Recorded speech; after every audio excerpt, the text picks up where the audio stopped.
As-tu déjà remarqué que les plus grands tournants de ta vie ont commencé en silence?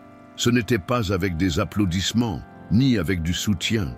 C'était seul, dans l'ombre de ta chambre, affrontant tes propres peurs.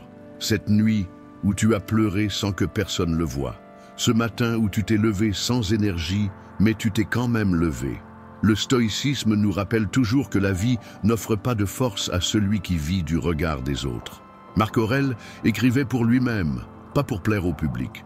Sénèque écrivait des lettres qu'il avait souvent besoin d'entendre lui aussi. Épictète, esclave, avait compris que la vraie liberté n'est pas dans ce qu'on te fait, mais dans ce que tu décides de faire avec toi-même. La vérité est rude. Certaines choses, tu ne les gagneras que seul. Peu importe si tu as des proches, des amis ou des suiveurs. Personne ne peut entrer dans ta tête et combattre tes guerres intérieures. Personne ne peut mettre de la rigueur dans ton corps. Personne ne peut calmer tes pensées confuses à ta place. Ce travail n'appartient qu'à toi. Et c'est bien ça qui effraie le plus les gens. Car c'est plus facile d'accuser le patron, l'État, la famille, les amis. C'est plus simple de dire « je n'y arrive pas car je n'ai pas de soutien ». Mais en vérité, l'aide extérieure peut servir. Elle peut même te pousser un peu plus loin. Mais ce qui te porte quand tout s'écroule, c'est ce que tu as construit dans le silence. Souviens-toi du jour où tu as décidé de changer. Personne n'y croyait. Personne n'attendait rien de toi. Et malgré tout, tu as commencé. Peut-être arrêter de boire, peut-être reprendre les études, peut-être garder de l'argent, peut-être apprendre à te respecter. Et tu te rappelles bien, la douleur du changement est arrivée avant la victoire. Voilà le cœur du sujet. La transformation que tu veux fera mal avant de t'élever. Elle va serrer ton esprit, t'obliger à affronter tes propres démons. Elle va montrer tes faiblesses, enlever tes excuses, prouver combien tu t'es saboté. Et pourtant, si tu tiens, si tu restes debout, tu verras que tu créais quelque chose qu'on ne pourra jamais t'enlever. Sénèque disait « Personne n'est plus malheureux que celui qui n'a jamais affronté les épreuves, car il n'a pas eu la chance de se prouver à lui-même. » Cela veut dire que l'inconfort est certain. Tu ne choisis pas si la vie va te faire mal, mais tu choisis comment réagir à la douleur. Et quand tu décides de résister en silence, tu deviens plus fort que tous les obstacles. C'est là que naît la première des 15 victoires. Savoir affronter le monde sans avoir besoin de public. Et c'est sans doute le talent le plus rare de tous, car on vit à une époque où tout le monde veut montrer des résultats rapides, mais personne ne veut planter des racines invisibles. Les gens veulent des applaudissements, mais pas le silence. Ils veulent des raccourcis, mais pas marcher. Ils veulent l'approbation, mais pas la discipline. Tu ne peux pas déléguer la construction de ton esprit. Personne ne peut faire à ta place ce que tu dois bâtir en toi. Et c'est ça la beauté et le poids de l'existence. La liberté est solitaire, mais c'est la seule route vraie. Quand Marc Aurèle, empereur de Rome, notait ses pensées le soir, ce n'était pas pour impressionner les sénateurs. Il écrivait pour se rappeler qu'il n'était qu'un homme. Un homme qui devait, chaque jour, choisir la vertu dans le silence. Il savait que la couronne ne donnait pas le pouvoir sur soi. Et si lui, avec tout l'empire en main, avait besoin de cette solitude, qui sommes-nous pour croire que nous pouvons l'éviter? La vie te demandera un prix qu'on ne paie qu'en silence. Le prix de se lever sans envie et de se lever quand même. Le prix d'endurer les critiques sans rendre les coups. Le prix de dire non au plaisir immédiat pour bâtir quelque chose de plus grand demain. Le prix de vivre avec une telle rigueur que même tes ennemis devront te respecter. Voilà les épreuves que personne ne peut vivre pour toi. Et c'est pour cela que je dis, il y a 15 choses qui ne s'obtiennent que seules. Pas avec des cris, mais avec du silence. Pas avec de la hâte, mais avec de la constance. Pas avec la force des autres, mais avec la tienne. Et chacune de ces victoires te façonnera en quelqu'un que rien ne peut plier. Tu apprendras que ce n'est pas le bruit qui donne de la force, mais la tranquillité. Ce n'est pas la vitesse qui apporte des résultats, mais la patience. Ce n'est pas l'approbation qui libère, mais l'indépendance. Tout part d'une décision. Arrêtez d'attendre que quelqu'un vienne te sauver. Personne ne viendra, ni maître, ni ami, ni famille. Le secours peut venir, mais il ne suffira jamais si en toi, il n'y a pas une racine solide. Tu vas réussir seul, tu vas tomber seul, tu vas te relever seul, et tu comprendras que cette solitude n'est pas une punition. C'est la forge qui construit une forteresse qu'aucune force ne renverse. C'est là que démarre le chemin. Ce n'est pas ce que les autres attendent de toi. C'est ce que tu décides de devenir quand personne ne regarde. Et quand tu acceptes cette vérité, la solitude cesse d'être un poids. Elle devient ton plus grand soutien. Le silence comme forge. Le monde actuel a peur du silence. Les gens remplissent chaque coin de bruit, chaque minute de distraction, chaque instant de voix extérieure. Musique forte dans les écouteurs, alerte sur le portable, vidéos sans fin qui défilent. Tout pour éviter une rencontre inévitable, la rencontre avec soi-même. Mais le stoïcisme enseigne que le silence est une forge. C'est là que l'esprit durcit comme le fer. C'est là que la clarté apparaît. Et c'est là que tu découvres des forces que tu ignorais avoir. Épictète disait « Personne n'est libre s'il n'est pas maître de lui-même ». Et la vraie liberté ne naît pas au milieu de la foule. Elle naît quand tu arrives à rester seul sans te sentir vide. Le silence est ce terrain d'entraînement. Il sépare ceux qui vivent prisonniers des distractions de ceux qui bâtissent une force intérieure. Imagine un soldat qui se prépare pour le combat. Il ne peut pas compter seulement sur ce qu'il a appris dans le bruit de l'arène. Avant, il s'était exercé en silence, avait répété les gestes seul, porté le poids des armes, respiré calmement dans l'ombre. C'est dans cette préparation cachée que naît la victoire visible. Dans la vie, c'est pareil. Les fruits que tout le monde voit sont juste le reflet de la discipline silencieuse que personne n'a observée. La plupart des gens fuient le silence car il fait surgir les voix qu'on veut cacher. Doute, regret, peur. Mais le stoïcien ne fuit pas. Il affronte ses voix et en fait des guides. Car chaque pensée qui dérange montre une faiblesse à renforcer. Chaque malaise indique un coin de la vie qu'il faut arranger. Le silence n'est pas du vide, c'est un miroir. Et dans ce miroir, tu vois qui tu es vraiment. Marc Aurèle, même en étant empereur de Rome, écrivait pour lui-même dans les nuits calmes.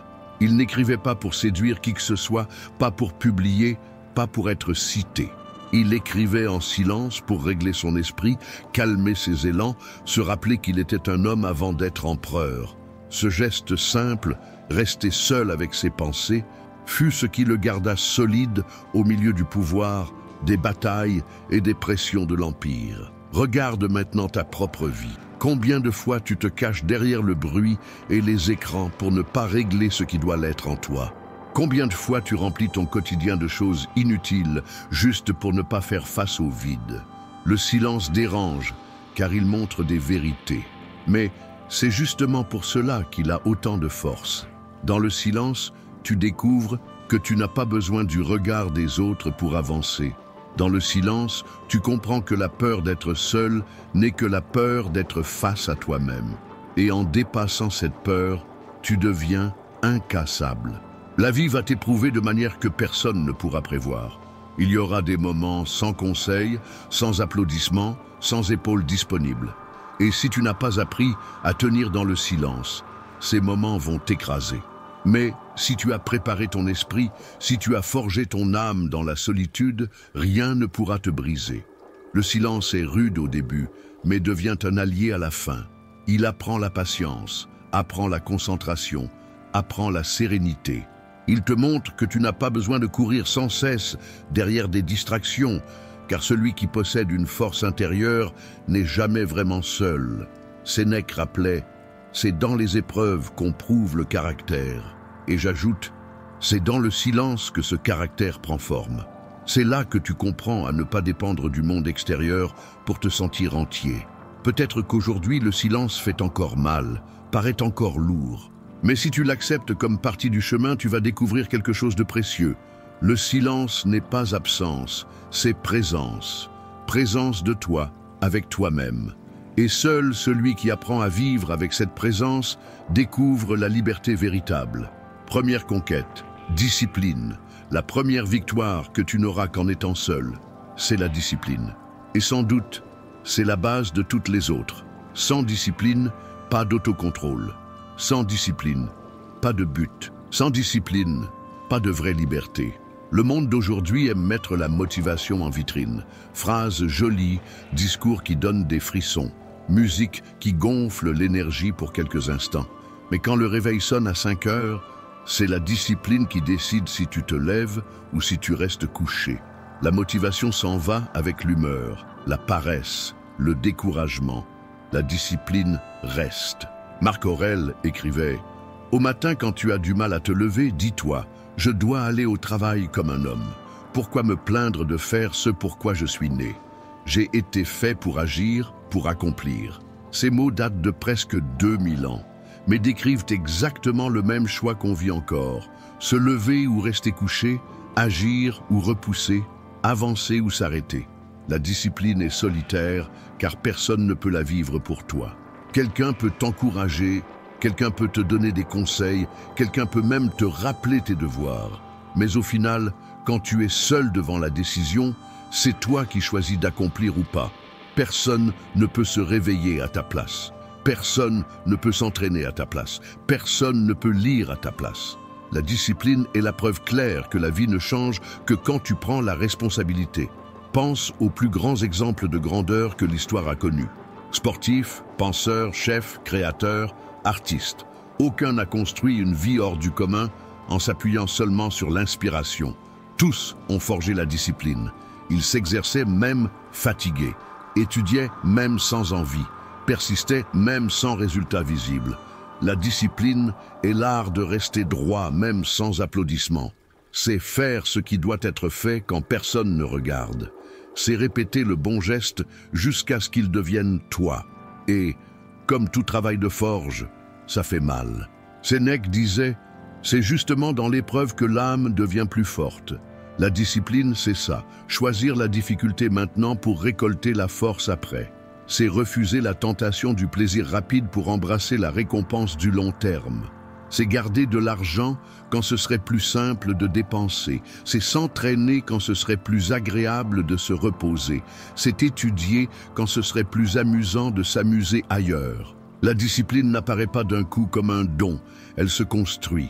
Chaque choix que tu fais au présent est une brique. Et, avec le temps, ces briques deviennent une forteresse. Plus cette forteresse est solide, plus tu restes debout face aux pressions de la vie. Mais voici la vérité que beaucoup refusent d'entendre. Au départ, personne ne va t'encourager. Quand tu commenceras à dire non aux sorties, aux fêtes, aux excès, on se moquera de toi. Quand tu choisiras de te lever tôt, on te dira que tu exagères. Quand tu laisseras de côté les plaisirs rapides, on dira que tu gâches ta vie. Et voilà pourquoi la discipline est solitaire, car toi seul sais ce que tu es en train de bâtir. Les autres ne verront le résultat qu'une fois terminé, l'entraînement caché d'aujourd'hui et la victoire visible de demain. Chaque fois que tu dis non à ta faiblesse et oui à ton engagement, tu es en train de façonner un caractère que personne ne pourra voler. Et ce caractère est la vraie richesse. Épictète rappelait « Aucun homme n'est libre s'il n'est pas maître de lui-même ». Être maître de soi, c'est être discipliné. C'est ne pas vivre esclave des envies, de la paresse, du désir passager. C'est choisir ce qui doit être fait, même quand ce n'est pas agréable. Voilà le chemin de la liberté intérieure. Discipline ne veut pas dire dureté sans cœur. Cela veut dire savoir ce qui compte et agir en ce sens, chaque jour. C'est aligner tes gestes avec tes valeurs. Et cet alignement n'est pas négociable. Au final, tu verras que la discipline ne t'enlève pas ta liberté, elle te la rend. Car celui qui n'a pas de discipline est prisonnier de son envie du moment. Celui qui en a construit une gagne une liberté future.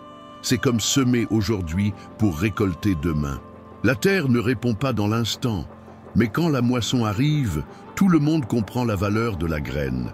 Et souviens-toi, personne ne peut semer cette graine à ta place. Personne ne peut garder le rythme pour toi. La discipline est la première des victoires solitaires, car c'est elle qui ouvre la porte à toutes les autres. Sans elle, tout s'effondre. Avec elle, même les plus grands rêves deviennent possibles. Deuxième conquête, le contrôle de soi. Si la discipline est la base, le contrôle de soi est le mur qui protège l'édifice. Sans lui, toute discipline tombe à la première tentation. Et le plus difficile, c'est que personne ne peut gérer tes émotions à ta place. C'est une victoire qui naît dans le silence, à l'intérieur de ton esprit, quand tu choisis de ne pas céder à l'impulsion. Nous vivons dans une époque où tout le monde semble accro à réagir. Un commentaire désagréable provoque de la colère. Une critique en ligne devient une bagarre. Une provocation au volant finit en dispute. Les gens deviennent des marionnettes. Il suffit qu'on tire la ficelle de la colère ou de l'orgueil et ils explosent. Ça, ce n'est pas de la liberté, c'est de l'esclavage. Le stoïcisme enseigne l'inverse. Il rappelle que tu ne contrôles pas ce que les autres disent ou font, mais tu peux contrôler ta réponse. Épictète répétait: ce ne sont pas les choses qui nous troublent, mais l'opinion qu'on a d'elles. Voilà l'essence du contrôle de soi. Ce n'est pas nier la réalité, mais choisir la façon dont tu la comprends. Imagine une provocation. Quelqu'un t'insulte, te méprise, te traite mal. Tu as deux choix: réagir aussitôt, comme la plupart, ou maîtriser ta réponse et garder ta dignité.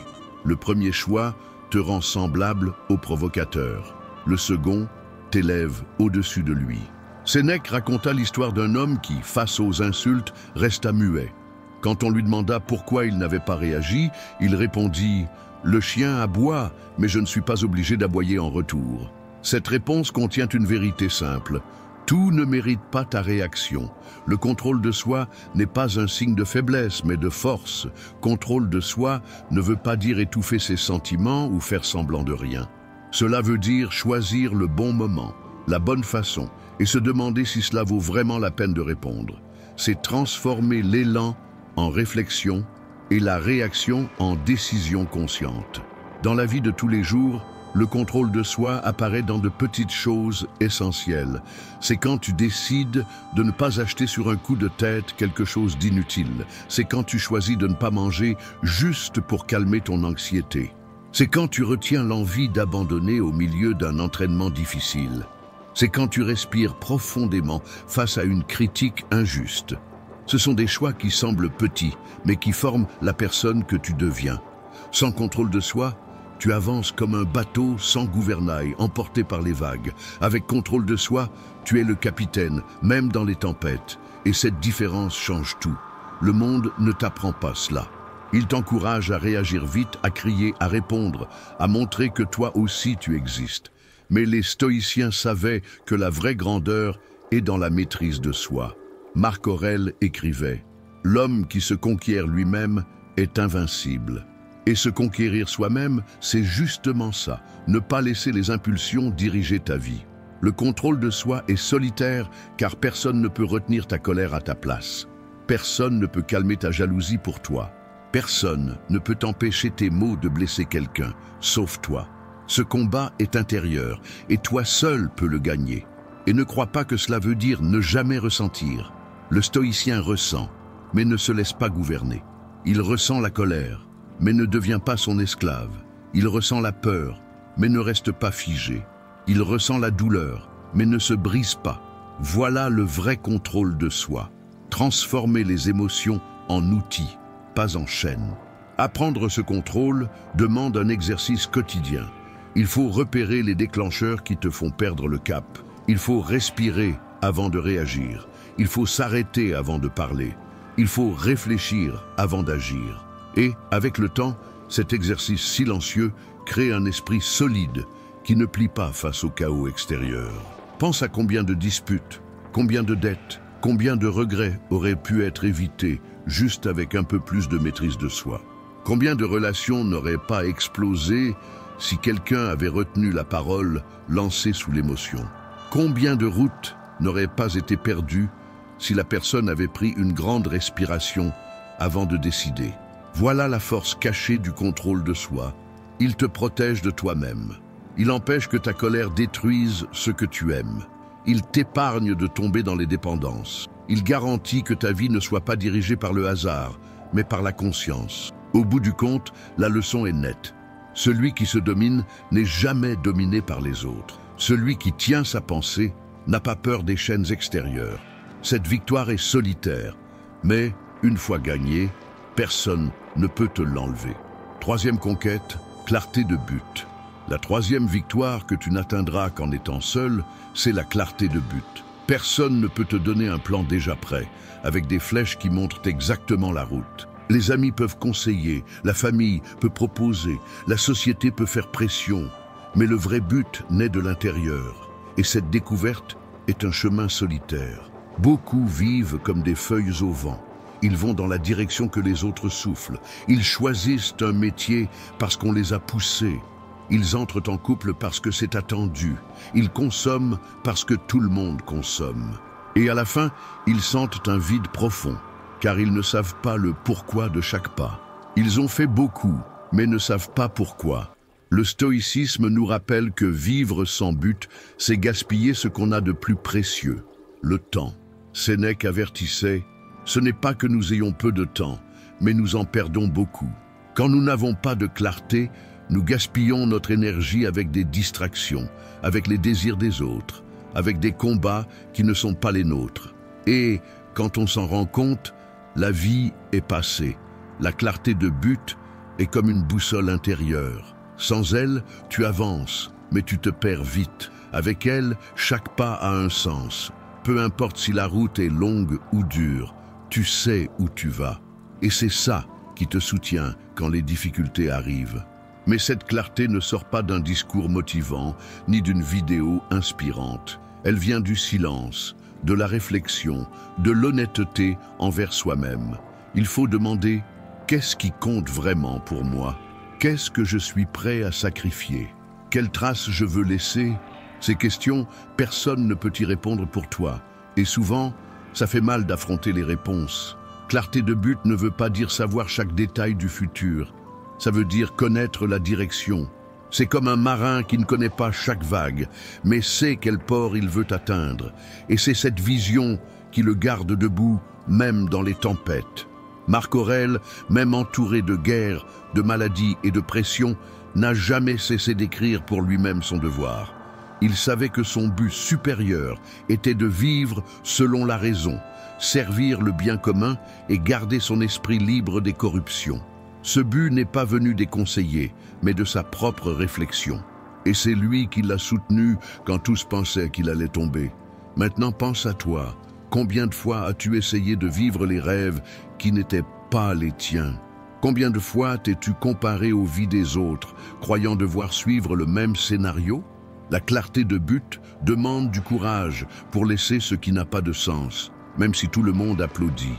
Elle demande de dire non à la route la plus facile et oui à la route qui parle vraiment à ton cœur. Et voici la partie dure. Personne ne peut t'apporter cette clarté. Tu peux chercher des idées dans des livres, des discours, des maîtres, mais le travail de regarder en toi, d'affronter ta vérité et de choisir la route est seulement le tien. C'est un processus qui fait mal, car il montre souvent que tu n'es pas au bon endroit. Mais cette douleur est le premier pas du changement. Quand tu trouves la clarté de but, tout se transforme. Ce qui avant semblait lourd devient entraînement. Ce qui avant était barrière devient test. Ce qui avant était perte devient leçon. Car, avec la clarté, même la douleur prend un sens. La vie devient plus légère, non pas parce qu'elle est facile, mais parce que tu sais pourquoi tu luttes.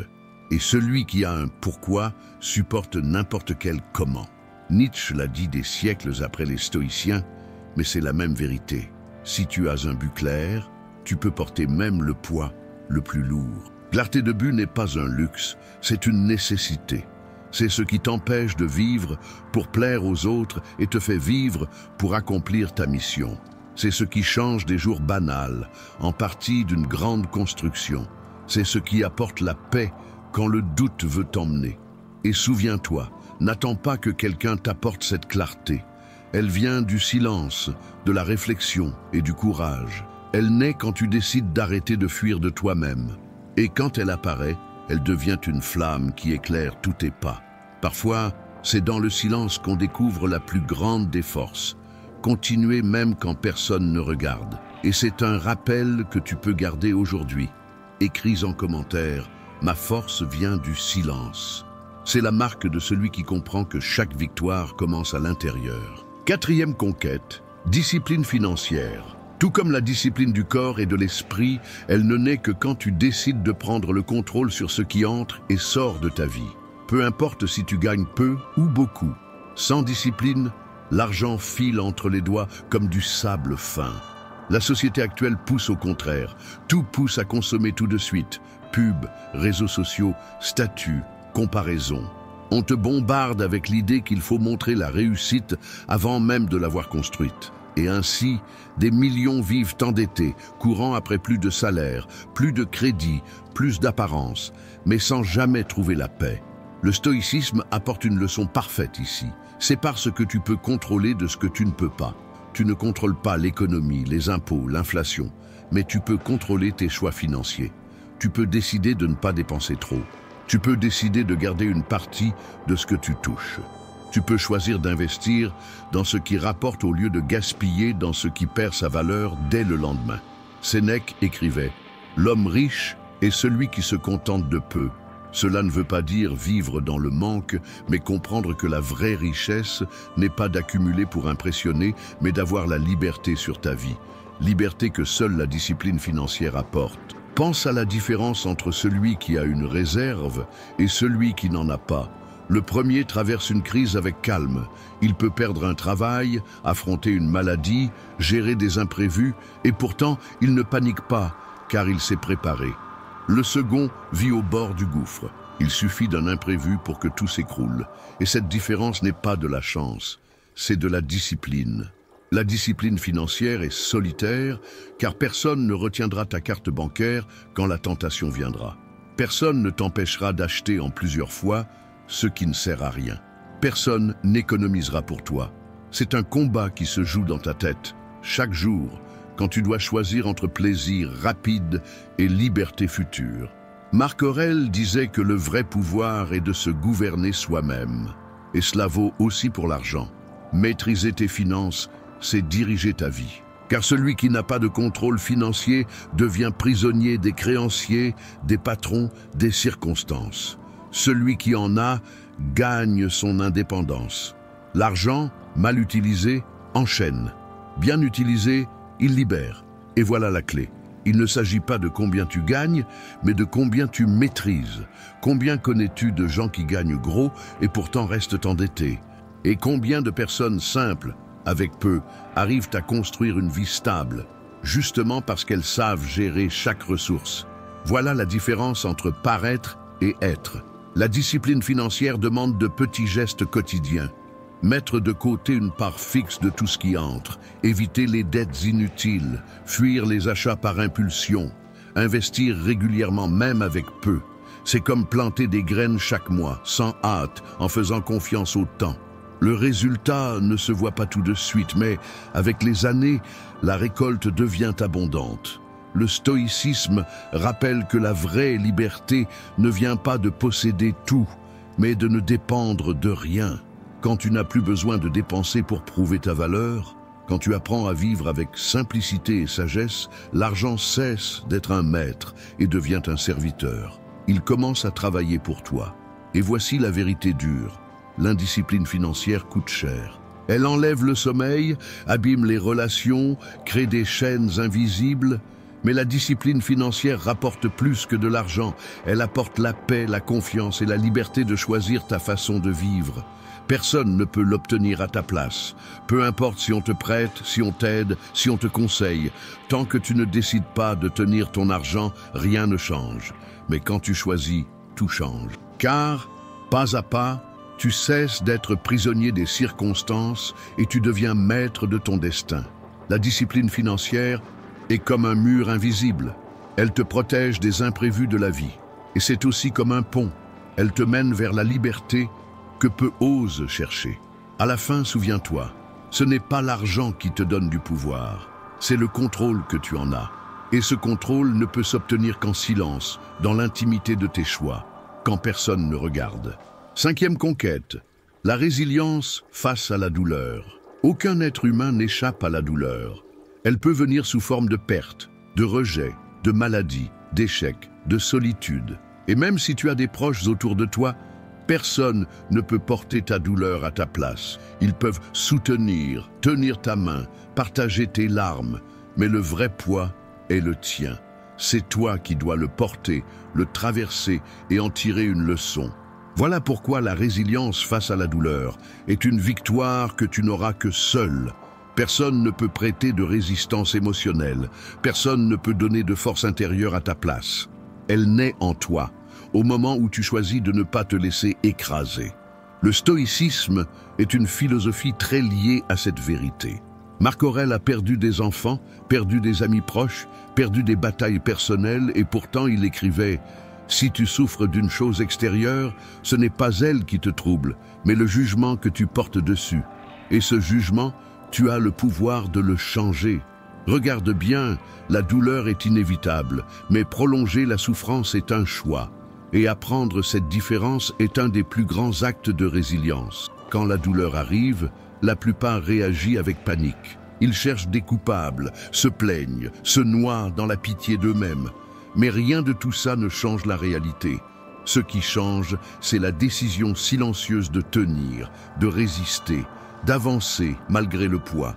Sénèque écrivait « Aucun vent n'est favorable à celui qui ne sait pas où il va ».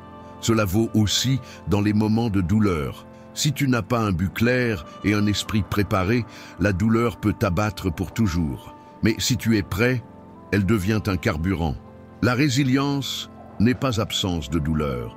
C'est supporter sans se briser, c'est saigner sans abandonner, c'est tomber et se relever même avec des cicatrices. C'est comprendre que chaque coup de la vie peut servir de marche, pas de chaîne. Pense à un métal mis au feu. La chaleur l'affaiblit? Non. Elle le durcit, le renforce, le prépare pour plus grand. Ainsi est la douleur dans la vie de celui qui choisit la résilience. Elle ne détruit pas, elle forge. Elle n'arrête pas, elle renforce. La douleur peut tout enlever, sauf ta décision de continuer. Et cette décision est solitaire. Personne ne peut la prendre pour toi. Toi seul peux te dire « je vais tenir ». Épictète est né esclave, a subi des humiliations incroyables, a perdu la liberté physique, mais personne n'a pu enfermer son esprit. Il a changé la douleur en savoir, en philosophie, en leçon de vie. Sa résilience est devenue exemple éternel que le corps peut être captif, mais l'esprit reste libre si tu le décides. Regarde maintenant ta propre vie. Combien de douleurs t'ont déjà fait croire que c'était la fin? Combien de fois as-tu pensé ne pas supporter? Et tu as supporté. C'est ça la résilience. Et si tu as survécu jusque-là, c'est la preuve que tu peux porter bien plus que tu crois. La douleur ne sera jamais agréable, mais elle peut être utile. Elle montre qui tu es vraiment. Elle révèle si ta force est seulement façade ou si elle est plantée dans ton âme. Elle sépare ceux qui abandonnent de ceux qui avancent.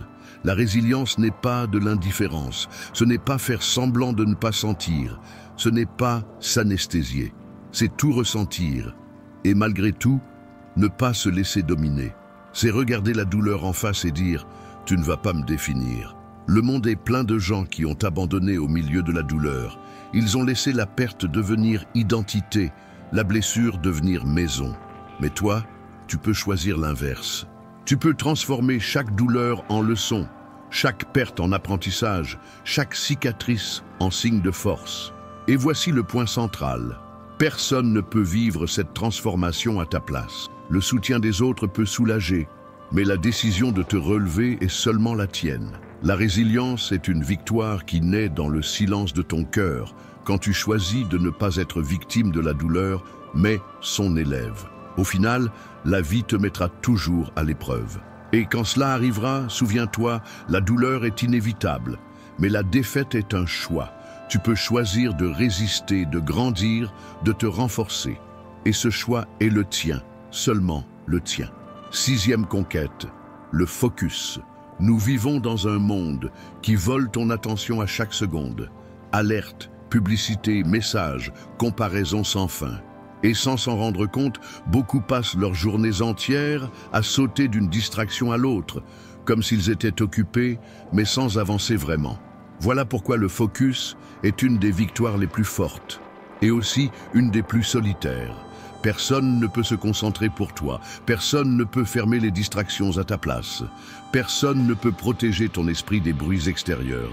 C'est une décision quotidienne qui se fait en silence, quand tu choisis de dire non à ce qui vole ton énergie et oui à ce qui construit ta vie. Marc Aurèle disait « Concentre-toi sur chaque tâche comme si c'était la dernière de ta vie ». Il gouvernait le plus grand empire du monde, mais savait qu'il ne pouvait remplir son devoir qu'en étant totalement présent dans chaque action. Ça ne sert à rien de se diviser entre 1000 choses, car ça n'est pas de la productivité, c'est de la dispersion. Le focus est une forme de pouvoir invisible. Quand tu arrives à diriger ton esprit sur une seule chose à la fois, tu élimines le gaspillage d'énergie et tu multiplies les résultats. C'est comme concentrer la lumière du soleil avec une loupe. Dispersée, elle chauffe. Concentrée, elle brûle. Ainsi fonctionne ton attention. Mais atteindre le focus demande des sacrifices. Il faut couper le portable quand tout le monde est connecté. Il faut étudier quand ce serait plus facile de regarder des séries. Il faut travailler en silence pendant que d'autres cherchent à se distraire. Et ces sacrifices sont solitaires, car la plupart ne comprennent pas. On te traitera d'asocial, d'excessif, d'obsédé. Mais seul celui qui a appris à se concentrer connaît la valeur de cette victoire. Le stoïcisme nous apprend à séparer l'essentiel du superflu. Et le focus, c'est exactement ça. L'art de donner ton attention seulement à ce qui est sous ton contrôle et à ce qui compte vraiment. Épictète disait que la plus grande liberté, c'est de ne pas être tiré par des choses inutiles. Celui qui vit distrait perd sa vie en morceaux. Celui qui vit concentré construit en silence. Regarde comme ça s'applique à ton quotidien. Combien de fois as-tu commencé quelque chose d'important, mais tu as été coupé par une alerte sans valeur? Combien d'heures as-tu perdu à faire défiler l'écran, sans rien accomplir de concret? Ces petits morceaux de temps volés semblent peu, mais additionnés, ils détruisent des mois, des années, des vies entières. Le focus est la seule manière de récupérer ce temps et de l'utiliser pour ce qui compte vraiment. Le focus n'est pas seulement la concentration sur une tâche, mais la clarté de direction. C'est aligner tes actions avec ton but, chaque jour. C'est ne pas se perdre dans les comparaisons, dans les jalousies, dans les courses des autres. C'est savoir où tu vas et garder les yeux fixés sur cette route. Marc Aurèle se rappelait « Tu auras toujours du pouvoir sur ton esprit, pas sur les événements extérieurs. Reconnais-le et tu trouveras de la force. » Se concentrer, c'est exactement ça. Ne pas gaspiller ton énergie avec ce qui n'est pas entre tes mains. C'est diriger chaque goutte de ton attention vers ce qui peut vraiment transformer. Le focus demande aussi du courage.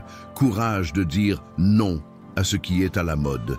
Courage de laisser tomber ce qui paraît urgent, mais ne l'est pas. Courage de suivre ta propre route sans chercher la validation de tous. Et ce courage, encore une fois, est solitaire, car au fond, toi seul sais ce qu'il faut mettre en premier. Le manque de focus crée une vie morcelée, sans profondeur. Un peu de tout, mais rien avec régularité. Un début dans plusieurs projets, mais aucune fin. C'est ainsi que la médiocrité naît, pas par manque de talent, mais par trop de distractions. À l'inverse, le focus bâtit une vie solide. Chaque effort s'ajoute au précédent. Chaque jour se lie au suivant. Et quand tu regardes en arrière, tu vois une œuvre réelle, stable, qui ne peut être niée. Pense à combien de rêves meurent, non par manque de capacité, mais par manque de focus. Pense à combien d'occasions s'échappent car la personne n'a pas su garder l'attention sur ce qui comptait.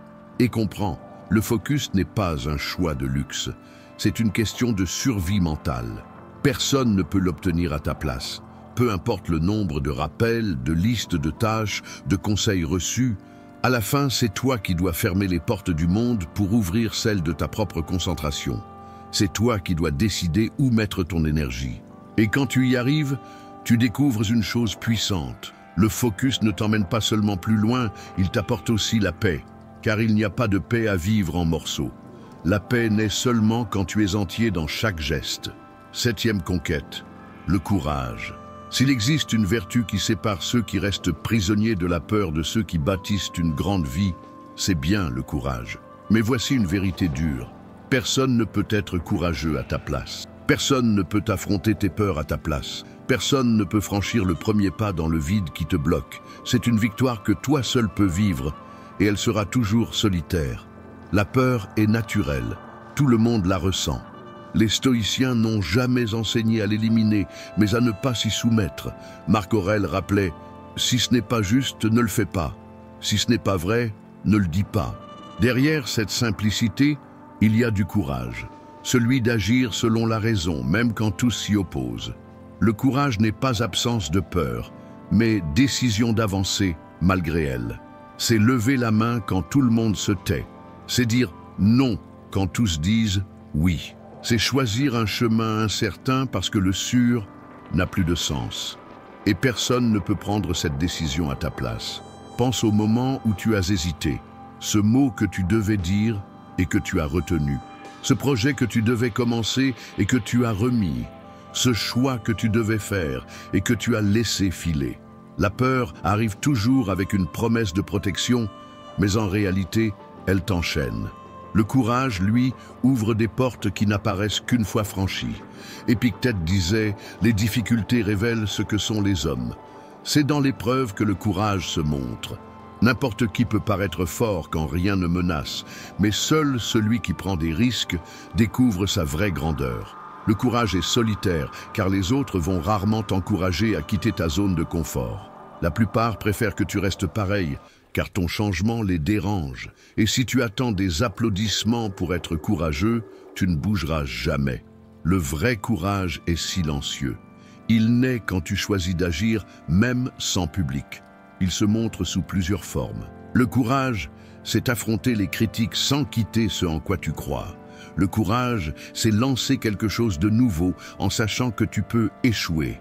Le courage, c'est supporter le rejet sans abandonner ce qui a de la valeur. Le courage, c'est vivre selon ta vérité, même si ça coûte des liens ou l'approbation. Le monde moderne confond courage et imprudence, mais ce n'est pas la même chose. L'imprudence, c'est agir sans réfléchir. Le courage, c'est agir même après avoir réfléchi. Le stoïcien ne court pas vers le risque sans raison, mais il ne le fuit pas non plus quand il est nécessaire. Il affronte la réalité en face, sans illusion, sans panique, sans lâcheté. Sénèque écrivait « Ce n'est pas parce que les choses sont difficiles que nous n'osons pas, c'est parce que nous n'osons pas qu'elles sont difficiles. » Cette phrase frappe droit dans l'âme. Combien de rêves n'as-tu pas réalisés parce que tu n'as pas osé? Combien de fois t'es-tu convaincu que c'était impossible, alors qu'en vérité, il ne manquait que le courage d'essayer? Le courage ne garantit pas que tu ne tomberas jamais. En réalité, il te mène presque toujours à des chutes. Mais chaque chute devient apprentissage. Chaque échec te renforce. Chaque tentative t'approche de la victoire. Celui qui fuit le risque ne tombe jamais, mais il ne grandit jamais non plus. Le plus étonnant, c'est que le courage inspire. Quand quelqu'un choisit d'affronter ses peurs, il donne une permission silencieuse aux autres de faire pareil. C'est pourquoi les leaders ne sont pas seulement ceux qui commandent, mais ceux qui osent. Et pourtant, la première décision est toujours solitaire, toi contre tes propres limites. Pense au nombre d'histoires marquantes qui sont nées d'un acte de courage. Un écrivain qui a choisi de publier sans reconnaissance. Un inventeur qui a persévéré après des centaines d'échecs. Un homme ou une femme qui ont dit la vérité même sous menace. Ces actes ont changé le monde, mais ils ont commencé dans le silence, dans le cœur de quelqu'un qui a décidé de ne pas plier devant la peur. La vie va toujours te placer devant deux routes. Suivre la voie sûre ou oser l'inconnu. Le sûr te garde là où tu es. L'audace peut te faire tomber, mais peut aussi t'emmener vers des horizons que tu n'as jamais imaginés. Et seule la bravoure peut te faire franchir ce pas. Souviens-toi, le courage n'est pas un don, c'est un entraînement. Chaque fois que tu affrontes une peur, tu crées un muscle invisible. Et plus tu pratiques, plus tu deviens fort. Jusqu'au jour où tu réalises que ce qui semblait impossible devient naturel. Au final, le courage ne t'épargne pas de la peur, mais t'épargne d'une vie gâchée. Et personne ne peut l'obtenir à ta place. C'est une victoire qui ne naît que quand tu choisis d'affronter tes propres fantômes. 8e conquête, la constance. La huitième victoire que tu n'atteindras qu'en étant seul, c'est la constance. Et peut-être que c'est la plus difficile, car elle ne dépend pas de grandes explosions d'énergie, mais de petits choix répétés jour après jour, quand personne ne regarde. La constance est la sœur silencieuse de la discipline. La discipline te fait commencer. La constance te garde sur le chemin. Et c'est là que la plupart échouent. Ils commencent pleins d'entrain mais abandonnent au milieu, car ils espéraient des résultats rapides, des applaudissements immédiats, une reconnaissance instantanée. Les stoïciens savaient que la grandeur ne vient pas d'un seul geste, mais de la répétition continue. Marc Aurèle écrivait chaque jour pour lui-même, même fatigué, même avec l'empire sur les épaules. Ce n'était pas pour écrire quelque chose de brillant, mais pour garder l'habitude qui fortifiait son esprit. Voilà le secret de la constance. De petites actions qui, répétées, deviennent une force inébranlable. Le problème, c'est que le monde moderne est accro à l'immédiat. Si le résultat ne vient pas en une semaine, on abandonne. Si rien ne revient en un mois, on change de plan. Si on n'est pas applaudi, on se sent raté. Mais la constance demande de la patience. Elle est comme planter un arbre. Tu arroses, tu protèges.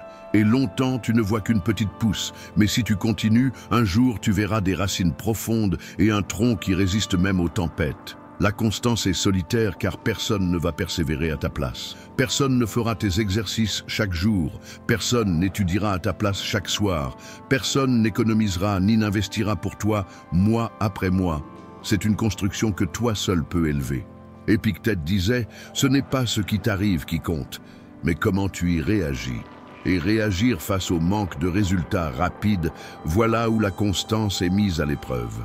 Tu auras envie de tout lâcher. Tu te demanderas si ça vaut la peine. Tu croiras que rien ne change. Mais c'est là que la constance sépare les forts de ceux qui abandonnent. Regarde la différence entre un constant et un inconstant. L'inconstant commence et arrête, vite en cycle, ne bâtit rien de solide. Le constant, même avec de petits pas, avance. Et à long terme, la différence devient énorme. Celui qui a été constant des années semble avoir réussi d'un coup. Mais en vérité, la victoire a été construite en silence, chaque jour. Sénèque rappelait que la vie est assez longue pour celui qui sait bien l'utiliser. La constance, c'est exactement ça. Utiliser chaque jour, sans attendre de miracle, sans perdre son énergie. Elle change des jours banals en une œuvre grandiose. Dans le quotidien, la constance se voit dans les détails. C'est garder l'habitude de lire, même peu de pages. C'est se lever tôt, même quand le lit attire. C'est mettre de côté de l'argent chaque mois, même si le montant paraît petit. C'est continuer l'entraînement, même quand le corps se plaint.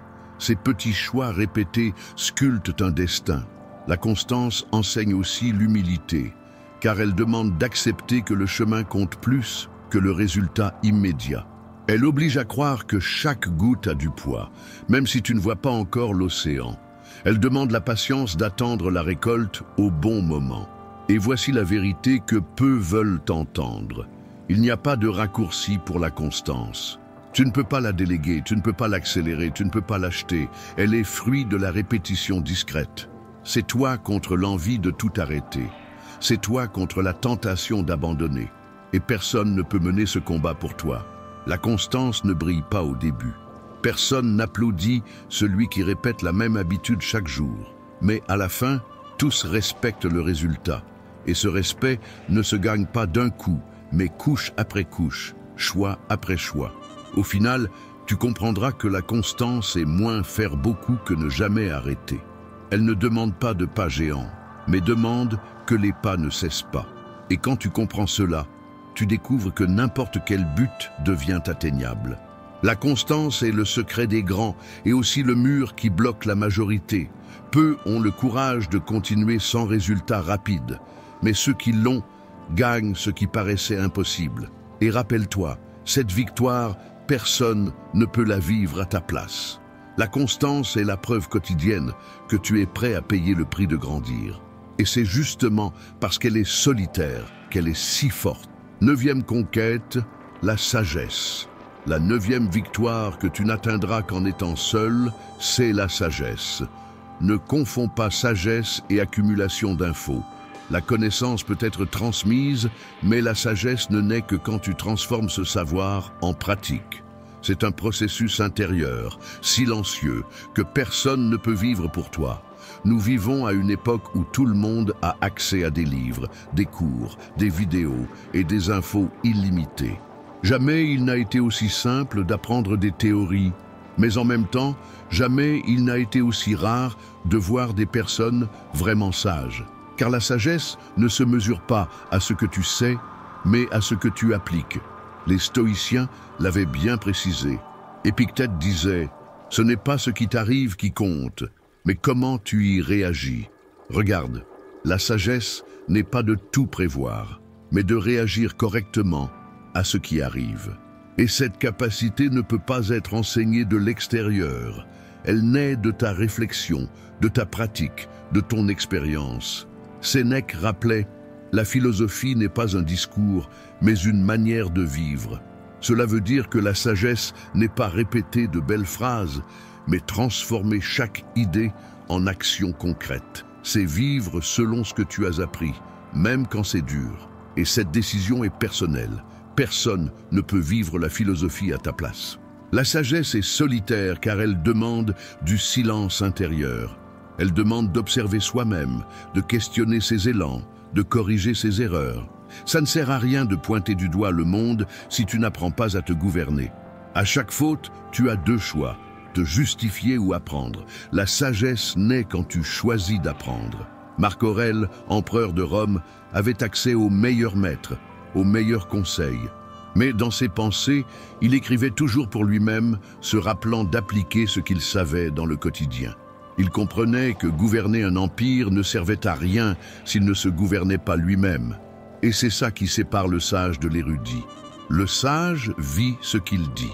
Dans la vie de tous les jours, la sagesse se voit dans les détails. C'est quand tu choisis d'écouter au lieu de réagir. C'est quand tu attends le bon moment au lieu d'agir sous l'émotion.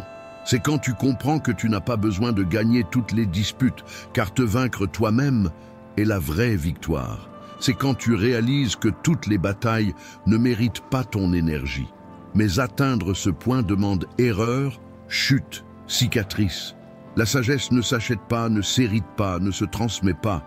Elle se gagne en vivant, en réfléchissant, en corrigeant. Et ça, personne ne peut le faire pour toi. Le problème, c'est que beaucoup confondent sagesse et malice. La malice cherche des raccourcis. La sagesse connaît la valeur du chemin. La malice pense au rapide. La sagesse regarde loin. La malice veut tromper le monde. La sagesse apprend à ne pas se tromper soi-même. Et c'est un travail solitaire, car toi seul sais si tu es honnête avec toi-même. La sagesse demande aussi de l'humilité. Accepter que tu ne sais pas tout, que tu peux échouer, que tu as encore à apprendre. Celui qui se croit trop sage a déjà perdu l'essence de la sagesse. Car le vrai sage ne cherche pas à paraître, mais à être. Et cet être se construit seulement à l'intérieur, en silence, face à sa propre conscience. Sénèque disait « Tant que tu vis, continue d'apprendre à vivre ». Cette phrase résume bien la sagesse stoïcienne. Ne jamais croire que tu es arrivé, ne jamais croire qu'il n'y a plus rien à apprendre, car chaque étape de la vie apporte de nouveaux défis, de nouvelles douleurs, de nouveaux tests. Et chacun demande une réponse différente, que toi seul peux trouver. Maintenant, pense à ta propre vie. Combien de fois as-tu appris une chose en théorie, mais ne l'as vraiment comprise que quand tu as dû l'appliquer? Combien de fois as-tu vu que la pratique enseigne plus que 1000 conseils? C'est ça la sagesse, la rencontre entre ce que tu sais et ce que tu vis. Au final, la sagesse n'est pas un titre, mais un chemin. C'est une construction lente, discrète, invisible. Et quand tu regardes en arrière, tu vois que chaque douleur, chaque chute, chaque victoire et chaque réflexion se sont unies pour former celui que tu es aujourd'hui. Et rappelle-toi, personne ne peut marcher sur ce chemin pour toi. Les maîtres peuvent te montrer des directions, les livres peuvent t'éclairer, les expériences peuvent t'inspirer. Mais le travail de tout transformer en vie est le tien, et seulement le tien. C'est ça la grandeur et aussi la solitude de la sagesse. 10e conquête, l'indépendance émotionnelle. La 10e victoire que tu n'atteindras qu'en étant seul, c'est l'indépendance émotionnelle. Et peut-être que c'est une des plus libératrices, car elle veut dire ne pas vivre prisonnier des avis, des gestes ou des absences des autres. Personne ne peut l'obtenir pour toi. Toi seul peux apprendre à ne pas dépendre de l'applaudissement, de l'acceptation ou du regard extérieur. Nous vivons à une époque où les gens sont accros à l'approbation des autres. Une photo sans « j'aime » devient une raison de tristesse. Un commentaire négatif pèse plus que 10 positifs. Une critique peut voler plusieurs jours de paix. Mais le stoïcisme rappelle qu'il ne faut pas mettre ta tranquillité dans ce que tu ne contrôles pas. Et rien n'est moins contrôlable que ce que les autres pensent de toi. Épictète disait « Si tu cherches l'approbation extérieure, tu seras prisonnier de tous ». Cette phrase frappe fort car elle dit la vérité. Tant que ton bonheur dépend du jugement des autres, tu ne seras jamais libre. L'indépendance émotionnelle naît quand tu comprends que tu n'as pas besoin d'être validé pour avoir de la valeur. Tu es déjà complet en toi-même. Cela ne veut pas dire être froid ou indifférent. Cela veut dire savoir que les émotions peuvent exister sans commander tes choix. Tu peux aimer sans te perdre. Tu peux écouter des critiques sans te détruire. Tu peux tenir aux autres sans être captif de leurs attentes. Marc Aurèle, même empereur, affrontait chaque jour flatteries et attaques. Et, dans ses pensées, il se rappelait « Bientôt, ils t'oublieront. Comme toi, tu les oublieras ». Ce n'est pas une vision amère, mais libératrice. Elle montre que les opinions passent et que vivre attaché à elles, c'est gaspiller le plus précieux, le présent. L'indépendance émotionnelle demande un courage silencieux. Courage de rester fidèle à ton essence, même sans applaudissements. Courage de rester debout face au rejet. Courage de suivre ta propre route, même si cela veut dire marcher seul. Et ce courage, personne ne peut l'avoir à ta place. Combien de fois as-tu cessé d'agir par peur du regard des autres? Combien de fois as-tu caché ta vérité pour éviter les jugements? Combien de fois t'es-tu modelé aux attentes des autres et à la fin, tu t'es perdu toi-même? Ce sont là des signes clairs de dépendance émotionnelle. Et le remède n'est pas de convaincre le monde de t'aimer, mais d'apprendre à ne plus avoir besoin de cette approbation. L'indépendance émotionnelle est comme un bouclier invisible. Ce n'est pas que les critiques disparaissent, mais elles ne percent plus ta paix. Ce n'est pas que le rejet cesse de faire mal, mais il n'arrête plus tes pas. Ce n'est pas que la solitude s'efface, mais elle n'est plus un fardeau. Elle devient une chance de renforcement. Sénèque disait « Celui qui est courageux est libre ». Et la liberté dont il parle n'est pas seulement physique, elle est surtout émotionnelle. Celui qui se libère du besoin constant d'approbation vit avec plus de calme, plus de clarté et plus de pouvoir de choix. Car l'opinion des autres change chaque jour, mais ton essence n'a pas besoin de changer avec elle. Dans la vie de tous les jours, l'indépendance émotionnelle se montre dans de petits gestes. C'est quand tu choisis de ne pas répondre aux provocations. C'est quand tu continues ta routine malgré des paroles décourageantes. C'est quand tu poursuis ton projet même sans soutien. C'est quand tu comprends que l'absence d'applaudissements ne diminue pas la valeur de ce que tu construis. Mais atteindre cela demande un exercice quotidien. Ça demande de te rappeler sans cesse ce qui est sous ton contrôle et ce qui ne l'est pas. Ça demande de renforcer ton esprit pour ne pas plier sous le jugement des autres. Et, comme tout entraînement intérieur, c'est un chemin solitaire. La récompense, pourtant, est immense. Quand tu gagnes l'indépendance émotionnelle, tu découvres que rien d'extérieur n'a de pouvoir total sur toi. Les compliments ne t'enivrent pas, les critiques ne t'écrasent pas, le rejet ne te définit pas. Tu commences à vivre en équilibre, soutenu par ta propre essence. Au final, cette victoire t'apporte quelque chose que peu possèdent, la paix. Paix pour vivre selon tes valeurs, paix pour ne pas te perdre à courir après l'approbation, paix pour rester ferme, même si personne ne comprend. Et cette paix, comme tout ce qui a du prix, ne peut être construite qu'en toi, par toi. Parfois, c'est dans le silence qu'on découvre la plus grande des forces. Continuer même quand personne ne regarde. Et c'est un rappel que tu peux garder avec toi aujourd'hui. Écris en commentaire « Ma force vient du silence ». C'est la marque de celui qui comprend que chaque victoire naît à l'intérieur. 11e conquête. la paix intérieure. La 11e victoire que tu n'atteindras qu'en étant seul, c'est la paix intérieure. Et peut-être que c'est la plus recherchée de toutes, car il n'y a pas plus grande richesse que vivre en sérénité, même si le monde autour semble en chaos. Mais voici la vérité dure. Personne ne peut mettre la paix en toi. Ils peuvent donner des conseils, de la compagnie, du soutien. Mais la paix intérieure est une construction solitaire, bâtie dans le silence de l'esprit et portée par les choix de chaque jour. Beaucoup croient qu'ils auront la paix quand tout autour sera calme, quand ils auront plus d'argent, des relations parfaites, quand il n'y aura plus de soucis. Mais c'est une illusion qui condamne des milliers à la frustration sans fin. La vie ne sera jamais parfaite, jamais stable, jamais sans épreuve. Attendre que la paix vienne de l'extérieur, c'est vivre condamné à la déception. Le stoïcisme enseigne que la vraie paix n'est pas l'absence de problèmes, mais la force de les affronter sans se briser. Marc Aurèle écrivait « La tranquillité vient quand tu t'accordes avec ta nature et que tu acceptes avec calme ce que le destin apporte. » Cela veut dire que la paix n'est pas d'éliminer ce qui dérange, mais d'ajuster ton regard pour ne pas être emporté par ça. La paix intérieure est solitaire, car c'est toi qui décides ce que tu laisses entrer dans ton esprit. C'est toi qui choisis si une critique devient blessure ou juste un bruit lointain. C'est toi qui décides si un imprévu ruine ta journée ou s'il reste un simple obstacle à régler. Personne ne peut filtrer le monde pour toi. Ce filtre, toi seul peux l'appliquer. Pense au nombre de fois où tu as donné ta paix pour des choses petites. Un mot méchant, une dispute inutile, une attente déçue. Ces voleurs de paix sont inévitables, mais les laisser dominer tes émotions est un choix. Et chaque fois que tu dis non à ces voleurs, tu renforces ta forteresse intérieure. Sénèque écrivait « Celui qui est serein ne dépend pas de la chance ». Il savait que la vraie paix ne repose pas sur les circonstances, mais sur des principes. Quand tu bâtis ta vie sur des valeurs solides, discipline, maîtrise de soi, but, la paix devient un reflet naturel.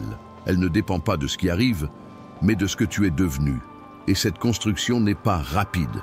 C'est comme polir une pierre chaque jour. Elle demande de la pratique, de la patience, de la constance. Elle demande d'accepter qu'il y aura des jours de tempête, mais que le calme peut revenir. Elle demande de te rappeler sans cesse qu'il ne vaut pas la peine de perdre ce qu'il y a de plus précieux, ta sérénité, pour des choses hors de ton contrôle. Dans la vie de tous les jours, la paix intérieure se montre dans les détails. C'est respirer profondément avant de répondre à une provocation. C'est ne pas se laisser troubler par des retards ou des imprévus. C'est réussir à dormir tranquille parce que ta journée a été vécue en accord avec tes valeurs. C'est ne pas porter de rancune, car tu sais que la rancœur empoisonne plus celui qui la garde que celui qui la reçoit. La paix intérieure ne veut pas dire absence de combat, mais équilibre au cœur du combat. C'est comme un guerrier sur le champ de bataille qui, même entouré de cris et d'épées, garde l'esprit clair, concentré sur ce qu'il doit faire. Cette clarté est ce qui permet de gagner des batailles sans se perdre dans le chaos. Beaucoup cherchent la paix au mauvais endroit, voyage, biens matériels, reconnaissance. Mais tout cela n'est qu'apaisement provisoire. La vraie paix ne naît que quand tu apprends à te suffire à toi-même, quand tu trouves la force en toi. Et cette découverte est solitaire, car personne ne peut marcher ce chemin pour toi. Épictète enseignait que le secret de la tranquillité est de distinguer ce qui dépend de nous et ce qui n'en dépend pas. Cette distinction est facile à comprendre, mais difficile à pratiquer. Et pratiquer demande un exercice silencieux, une vigilance de chaque jour, une humilité pour reconnaître que beaucoup de choses qui volaient ta paix n'étaient jamais sous ton contrôle. Quand tu atteins la paix intérieure, quelque chose change profondément. Les problèmes restent présents, mais ils ne te dominent plus. Les critiques continuent d'arriver, mais elles ne t'atteignent plus. Les pertes continuent de faire mal, mais elles ne t'écrasent plus. Tu restes humain, mais un humain fortifié de l'intérieur, capable de vivre en sérénité même au milieu du chaos. Et souviens-toi, cette victoire est seulement la tienne. Personne ne peut planter la paix en toi. Elle naît quand tu décides de ne pas livrer ton esprit au monde extérieur. Elle grandit quand tu choisis le silence au milieu du désordre. Elle s'épanouit quand tu préfères le calme au lieu du désespoir. 12e conquête. La patience. La 12e victoire que tu n'atteindras qu'en étant seul, c'est la patience. Nous vivons dans un monde pressé, où tout semble urgent, où chacun veut des résultats immédiats. Mais la vie réelle ne suit pas le rythme de la hâte. Elle avance selon son propre temps. Et apprendre à attendre sans panique est une force que personne ne peut te donner. C'est un choix et un entraînement solitaire. La patience n'est pas de l'inaction. Ce n'est pas croiser les bras et attendre un miracle. C'est la vertu d'agir aujourd'hui avec calme et d'accepter que le fruit ne viendra qu'au moment juste. C'est semer et arroser chaque jour, même en sachant que la récolte n'arrivera pas demain. C'est rester ferme dans le chemin sans laisser l'anxiété voler ta paix. Sénèque disait « Rien, aussi vite que ça arrive, ne naît d'un coup ». Il savait que la nature est lente et que nous qui en faisons partie devons respecter ce rythme. Ce qui pousse trop vite ne fait presque jamais de racines solides, mais ce qui est construit avec patience résiste au temps, aux crises, aux tempêtes. La patience est solitaire, car personne ne peut attendre à ta place. Les autres peuvent te presser, te réclamer de la vitesse, même rire de ton calme. Mais au final, c'est toi qui dois décider de ne pas céder à l'impatience. C'est toi qui dois respirer profondément quand tout semble trop lent. C'est toi qui dois faire confiance au chemin, même sans signe visible de résultat. Pense à combien de projets tu as déjà abandonnés par manque de patience. Combien de fois tu as arrêté car tu ne voyais pas de retour rapide. Combien d'occasions perdues car tu n'as pas supporté le silence de la croissance cachée. La patience est justement cet entraînement, supporter l'invisible, croire à l'invisible, persister dans l'invisible jusqu'à ce qu'il devienne visible. Marc Aurèle se rappelait « Le temps est comme un fleuve et rien de ce qui y passe ne revient ». Cela veut dire qu'il ne sert à rien de trop se presser car le temps a son cours naturel. Il faut naviguer avec sérénité, profiter de chaque étape sans tenter de contrôler ce qui dépasse ta force. Dans la vie de tous les jours, la patience se voit dans les détails. C'est continuer à étudier même sans tout comprendre d'un coup. C'est insister à l'entraînement même quand le corps tarde à répondre. C'est mettre de l'argent de côté même si la somme paraît minuscule. C'est croire que l'effort discret d'aujourd'hui sera payé demain. L'impatience est l'ennemi de la croissance. Elle crée de l'angoisse, cherche des raccourcis dangereux, détruit les processus avant qu'ils mûrissent. C'est comme déterrer une graine chaque jour pour voir si elle pousse. Tu l'empêches de faire des racines. La patience, au contraire, respecte le temps des choses. Elle arrose, attend, fait confiance. Et quand la récolte arrive, elle est solide et durable. Épictète enseignait qu'il faut se concentrer seulement sur ce qui est en notre pouvoir. Et, la plupart du temps, le temps ne l'est pas. Nous ne pouvons pas accélérer la vie. Nous ne pouvons pas forcer les résultats à apparaître avant l'heure. Mais nous pouvons choisir comment réagir à l'attente. Nous pouvons choisir de nous affoler ou de cultiver le calme. La patience ne veut pas dire absence d'action. Elle veut dire agir chaque jour, mais sans obsession pour un résultat rapide. Elle veut dire continuer à marcher, même si la destination n'apparaît pas encore. Elle veut dire croire que chaque pas compte, même si tu ne vois pas clairement le progrès. La récompense de la patience est énorme. Elle évite les décisions précipitées, elle protège des regrets, elle renforce la confiance et surtout, elle assure que quand le résultat arrive, tu sois prêt à le recevoir. Au final, la patience est une victoire silencieuse, discrète mais puissante. Elle n'est pas applaudie au moment même, mais on la sent dans chaque succès solide, dans chaque conquête durable. Et cette victoire, personne ne peut la vivre à ta place. Toi seul peux choisir d'attendre sans te perdre. Toi seul peux entraîner ton esprit à ne pas plier devant le temps. Toi seul peux transformer l'attente en force au lieu de faiblesse. 13e conquête, l'autodiscipline mentale. La 13e victoire que tu n'atteindras qu'en étant seul, c'est l'autodiscipline mentale. Si la discipline du corps et de l'argent façonne tes habitudes extérieures, l'autodiscipline mentale modèle le terrain le plus important, tes pensées. Et personne ne peut entrer là-dedans à ta place. C'est une bataille solitaire, invisible, silencieuse, mais décisive. L'être humain est bombardé chaque jour par des idées, infos, images, comparaisons. Et, sans discipline mentale, ton esprit devient une terre sans maître, ouverte à tous les envahisseurs. Peur, inquiétude, envie inutile, distraction. Tout entre et prend de la place, jusqu'à ce que tu perdes le contrôle de ce que tu penses, et donc de ce que tu ressens et fais. Les stoïciens plaçaient toujours l'esprit au centre de la vie. Épictète disait, tu ne peux pas choisir ce qui t'arrive, mais tu peux choisir comment réagir. Ce choix n'est possible que s'il y a discipline mentale. Sans elle, tu es esclave des circonstances. Avec elle, tu es libre de garder ton calme même en plein chaos. L'autodiscipline mentale ne veut pas dire contrôler chaque pensée, car c'est impossible. C'est choisir à quelle pensée tu donnes ton attention et ton énergie. C'est laisser passer les pensées nocives comme des nuages et tenir seulement celles qui construisent. C'est l'exercice de ne pas s'attacher à ce qui affaiblit ton âme. Marc Aurèle, dans ses pensées, écrivait sans cesse des rappels pour lui-même. Pas pour le monde, pas pour les autres, mais pour garder son esprit en ordre. Il savait que, s'il laissait ses pensées courir libres, il serait avalé par la colère, la peur, la vanité. Mais en pratiquant la discipline mentale, il restait debout face à des pressions énormes. L'autodiscipline mentale est solitaire, car personne ne peut surveiller tes pensées à ta place. Personne ne peut chasser les idées nocives pour toi. Personne ne peut garder ton esprit concentré si toi-même tu ne choisis pas. C'est une guerre qui se joue en silence et chacun mène la sienne. Dans la vie de tous les jours, cette discipline se voit dans les gestes simples. Quand tu évites de te perdre dans des peurs du futur que tu ne contrôles pas. Quand tu choisis de ne pas revivre des blessures du passé que tu ne peux changer. Quand tu décides de rester dans le présent sur ce que tu peux faire maintenant. Ces actes semblent petits, mais mis ensemble, ils bâtissent un esprit stable. Sans discipline mentale, tu deviens esclave de l'angoisse. L'esprit court vers demain et remplit ta vie de fantômes. Sans discipline mentale, tu deviens prisonnier du passé. L'esprit rouvre les cicatrices et chaque souvenir devient un poids.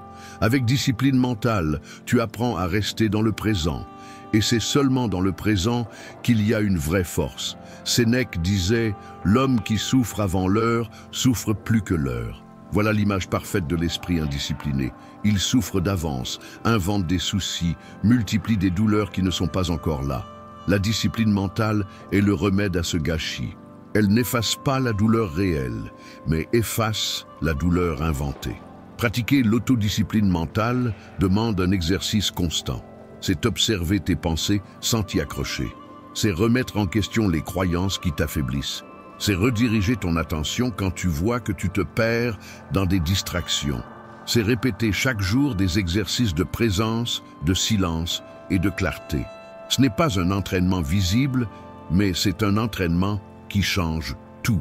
Avec le temps, tu découvres que tu peux avoir de mauvaises pensées sans qu'elles te contrôlent. Tu découvres que tu peux ressentir la peur sans la laisser décider pour toi. Tu découvres que tu peux affronter le chaos extérieur sans le laisser envahir ton esprit. Voilà le vrai pouvoir de l'autodiscipline mentale, bâtir une forteresse en toi que rien ne peut briser. Et cette forteresse change ta vie. Tu gagnes de la clarté pour décider, tu gagnes du calme pour supporter les pressions. Tu gagnes la liberté de choisir ta réponse dans chaque situation. Et tout cela commence dedans, en silence, quand tu décides de former ton esprit. Au final, l'autodiscipline mentale n'est pas juste une conquête, mais la base de toutes les autres. Car tout ce que tu fais naît d'abord comme pensée. Et si tu ne maîtrises pas ce terrain, tu ne maîtriseras jamais rien vraiment. Et souviens-toi, cette victoire est la tienne, rien que la tienne. Personne ne peut penser à ta place. Personne ne peut protéger ton esprit à part toi. C'est la bataille la plus solitaire et aussi la plus puissante que tu peux gagner. 14e conquête, l'authenticité. La 14e victoire que tu n'atteindras qu'en étant seul, c'est l'authenticité. Être authentique, c'est vivre selon qui tu es vraiment, sans masque, sans chercher à plaire aux attentes des autres. Et c'est une victoire solitaire, car elle demande le courage de se regarder en face et d'accepter sa vérité, même quand le monde préfère des mensonges confortables. Nous vivons dans une société obsédée par l'image. Les gens montrent sur les réseaux une version retouchée d'eux-mêmes. soigneusement préparés pour recevoir des j'aime et de l'approbation. Ils affichent du bonheur alors qu'ils souffrent, montrent de l'argent alors qu'ils sont endettés, montrent de l'assurance alors qu'ils sont brisés dedans. Mais le prix de ce théâtre est lourd, la perte de sa propre identité. Le stoïcisme nous apprend que la plus grande liberté est d'être soi-même, peu importe le jugement des autres. Épictète disait « Si tu veux avancer, accepte d'être vu comme naïf ou ignorant sur certaines choses. » Autrement dit, pour être authentique, tu dois accepter de ne pas plaire à tout le monde. Tu dois comprendre que beaucoup ne saisiront pas tes choix. Et tu dois surtout tenir ta vérité en silence, sans chercher à te justifier. L'authenticité n'est pas de l'arrogance. Ce n'est pas imposer ta vision aux autres. C'est simplement ne pas te trahir pour entrer dans un moule. C'est vivre en accord avec tes valeurs, même si cela veut dire marcher sur des chemins différents. Et cette décision, toi seul peux la prendre. Marc Aurèle, en tant qu'empereur, aurait pu vivre selon les attentes du peuple, des généraux, du Sénat. Mais dans ses pensées, il écrivait des rappels pour lui-même, vivre selon la raison et la vertu, et non pour plaire aux autres. Il savait que la vraie dignité n'était pas d'être aimé, mais de rester fidèle à son essence. Dans le quotidien, l'authenticité se voit dans les détails. C'est dire non quand tout le monde attend que tu dises oui. C'est choisir une route différente même si elle paraît étrange aux autres. C'est garder tes convictions sans devoir te justifier à chaque pas.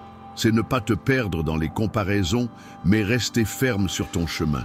Être authentique demande du courage, car cela veut dire se montrer. C'est rendre clair ce que tu penses, même si ça déplaît. C'est montrer qui tu es, même si on se moque. Et ce courage, personne ne peut l'avoir à ta place. C'est toi contre la peur du rejet, contre l'envie de te cacher derrière un masque. Mais la récompense est immense. Quand tu vis de façon authentique, l'anxiété diminue. Tu n'uses pas ton énergie à jouer des rôles. Tu ne vis pas dans la crainte d'être démasqué. Tu quittes la prison des apparences et trouves la paix dans le fait d'être simplement toi. Sénèque disait « La vie est courte et troublée pour ceux qui oublient le passé, négligeant le présent et craignent l'avenir. Et rien ne crée plus d'angoisse que de vouloir plaire à tout le monde. L'authenticité, au contraire, rend la sérénité. Elle t'aide à vivre le présent avec légèreté, car tu n'as rien à cacher. Bien sûr, l'authenticité a un prix. Tu perdras des personnes en chemin. Tu décevras ceux qui te voulaient différent. Tu frustreras ceux qui n'acceptaient que la version façonnée de toi. Mais ce prix est petit, comparé au coût d'une vie entière vécue en imposteur. L'authenticité n'est pas une excuse pour être dur ou égoïste. C'est vivre en vérité, mais avec vertu. C'est garder ton essence sans écraser les autres pour la prouver. C'est être honnête avec toi-même et par effet, honnête avec le monde. Au final, l'authenticité est une victoire que toi seul peux atteindre, car toi seul connais ta vérité. Et tant que tu n'as pas le courage de la vivre, tu resteras captif des attentes des autres. Mais quand tu l'embrasses, tu découvres que rien n'est plus puissant que d'être libre d'être toi-même. 15e conquête, la liberté intérieure. La 15e victoire que tu n'atteindras qu'en étant seul, c'est la liberté intérieure. Elle est le sommet de toutes les autres. Peu importe combien d'argent tu accumules, combien de succès tu obtiens, combien de titres tu gagnes, si tu n'es pas libre dedans, tu restes prisonnier. La plupart confondent liberté avec absence de règles extérieures. Ils pensent que la liberté, c'est faire ce qu'on veut, quand on veut. Mais c'est juste une autre forme d'esclavage, car vivre ainsi, c'est être mené par ses pulsions. Le stoïcisme montre que la vraie liberté n'est pas tout faire, mais ne pas être dominé par quoi que ce soit. Épictète, né esclave, enseignait que le corps peut être enchaîné, mais l'esprit reste libre si tu décides ainsi. Voilà l'essence de la liberté intérieure. Rien ni personne ne peut contrôler ta conscience, sauf si tu l'autorises. On peut t'enlever tes biens, ta place, même ta santé, mais on ne peut pas t'enlever ta façon de réagir. Marc Aurèle écrivait pour lui-même « Tu as pouvoir sur ton esprit, pas sur les événements extérieurs. Reconnais-le et tu trouveras la force. » Cette phrase est le cœur de la liberté intérieure. Elle montre que tant que tu veux contrôler ce qui est dehors, tu vivras frustré. Mais quand tu apprends à gouverner ce qui est en toi, rien ne t'enchaîne. La liberté intérieure est solitaire, car personne ne peut la gagner à ta place. On peut se battre pour ta liberté physique, ouvrir des portes, lever des barrières. Mais toi seul peux briser les chaînes invisibles de ton esprit. Peur, colère, jalousie, besoin d'approbation. Ces chaînes, toi seul peux les casser. Dans la vie de tous les jours, la liberté intérieure se montre dans les petites décisions. C'est quand tu refuses d'être manipulé par l'opinion des autres. C'est quand tu gardes ton calme face aux provocations. C'est quand tu tiens à tes valeurs même si les autres cèdent. C'est quand tu ne te laisses pas séduire par des envies qui t'affaiblissent. Voilà les signes de quelqu'un de libre à l'intérieur. Sans cette liberté, le monde entier devient une prison.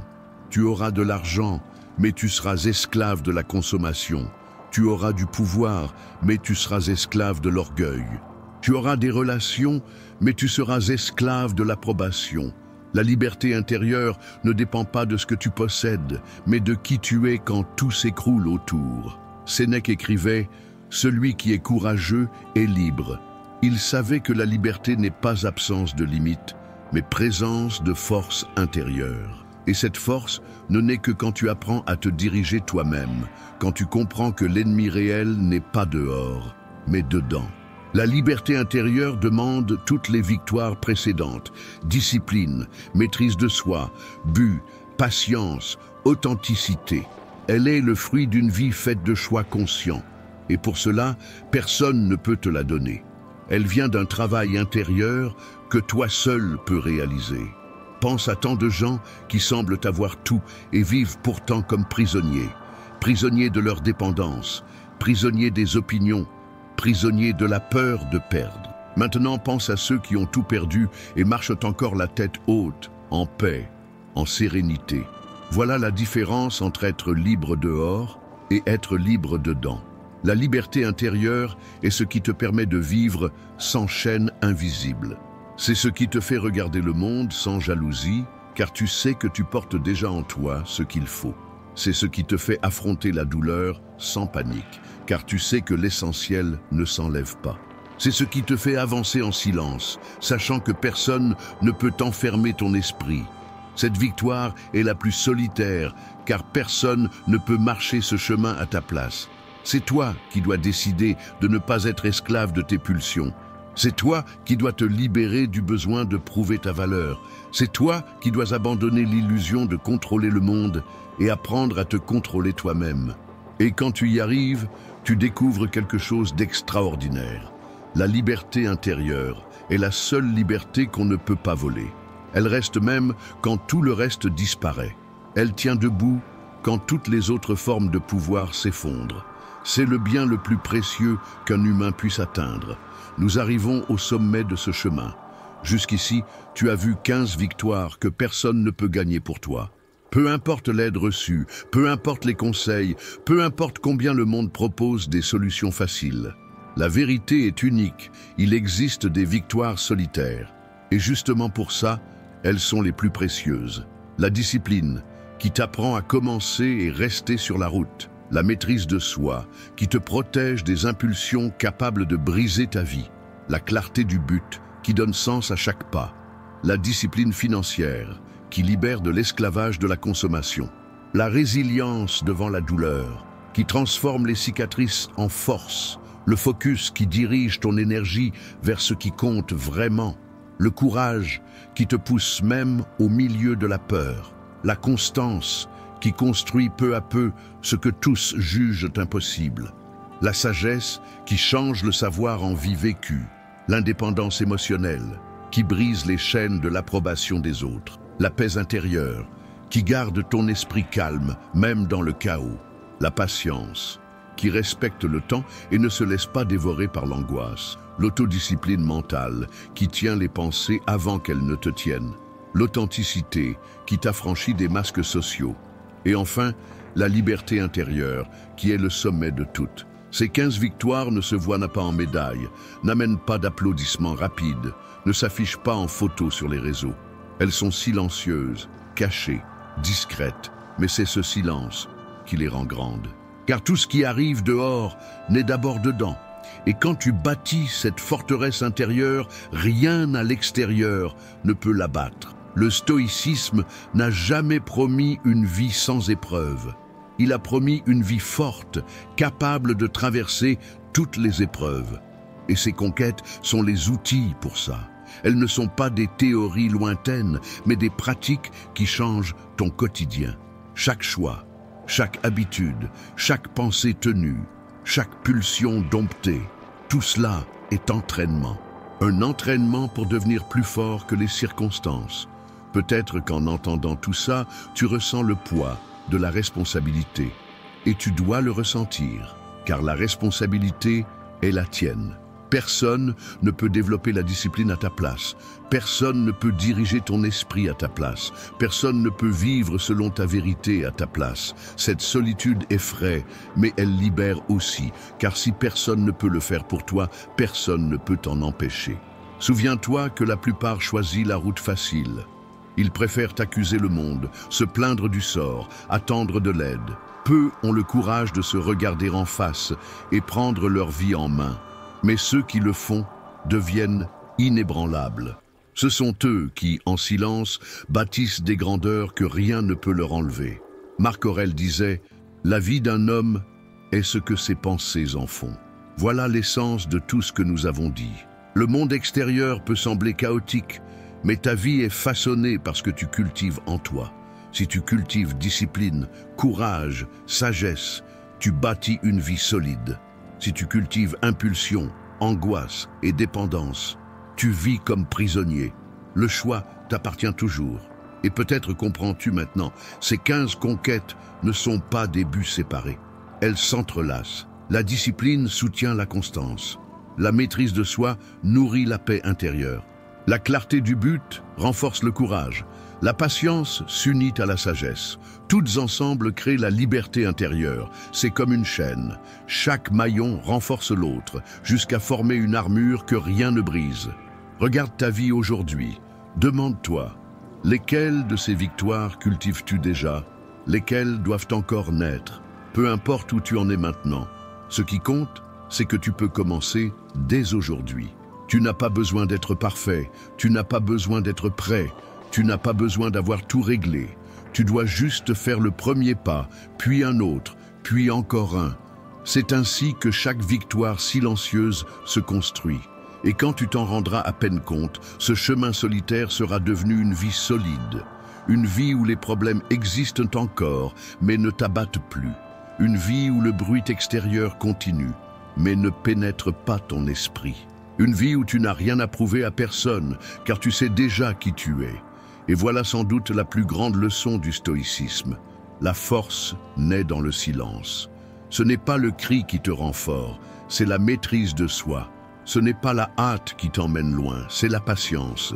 Ce n'est pas l'approbation qui te donne de la valeur, c'est l'authenticité. Et ce n'est pas le monde dehors qui t'offre la liberté, c'est l'esprit discipliné. Ces victoires sont les tiennes. Toi seul peux les semer, toi seul peux les arroser, toi seul peux les récolter. Et en le faisant, tu verras qu'il n'existe pas de victoire plus grande que d'être libre à l'intérieur. Alors, je te laisse une phrase à écrire ici dans les commentaires, comme preuve que tu choisis ce chemin. La force naît dans le silence. Si ce message t'a parlé, aime cette vidéo. Partage-la avec quelqu'un qui doit l'entendre. Et abonne-toi à la chaîne pour continuer à recevoir des contenus qui fortifient ton esprit. Et souviens-toi, le changement que tu cherches fera mal avant de te relever. Mais une fois debout, plus rien ni personne ne pourra t'abattre.